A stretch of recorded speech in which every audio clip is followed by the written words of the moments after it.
আমায় আর লজ্জায় ফেলো না গো মা, আর লজ্জায় ফেলো না। হ্যাঁ হ্যাঁ, তা তো মনে হবে। আমার কথাতে তো লজ্জা লাগবে। হ্যাঁ, আর তোমরা সব ভালো ভালো কাজ করছো, খুব ভালো ভালো কাজ করছো তোমরা।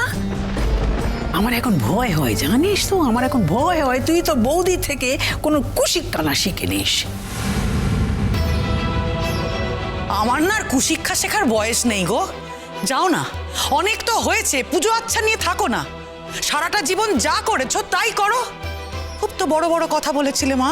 হ্যাঁ, তুমি নাকি চাও তোমার এই বৌমা নাকি খুব সুখী হোক। কি কি কি বলো, এই তোমার চাওয়া?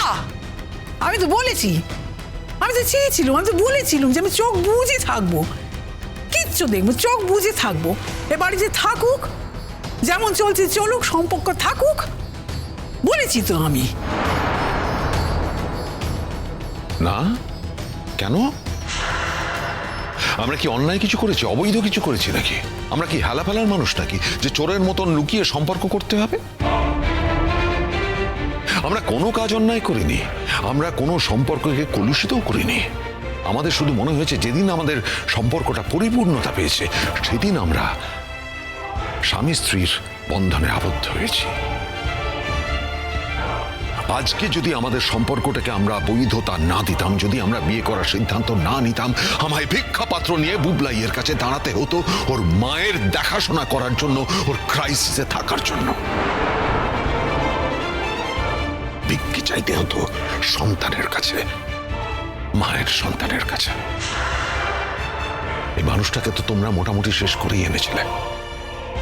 শুনে রাখো মাসি, যা করেছো করেছো, আর না, এখন আমি আছি। যতদিন আমি বেঁচে থাকবো মাসি, আমি দু হাতে ওই মানুষটাকে আগলে রাখবো। তোমরা কেউ কিচ্ছু করতে পারবে না।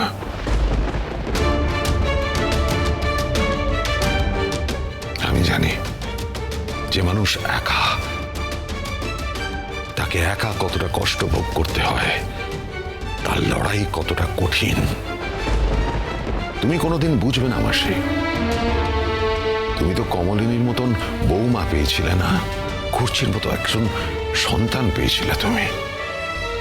তুমি বুঝবে না, কিন্তু কমলিনী বুঝেছে, হাড়ে হাড়ে বুঝেছে, কারণ সে তোমার মতন একজন শাশুড়ি পেয়েছিল, আর পেয়েছিল তোমার ছেলের মতন একজন অত্যন্ত প্রতিভাবান দরদি স্বামী।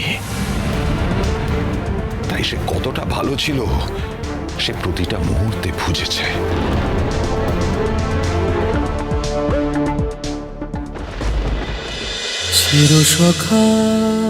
চিরসখা সোম থেকে রবি প্রতিদিন রাত ৯টায় স্টার জলসায় ও জিও হটস্টারে।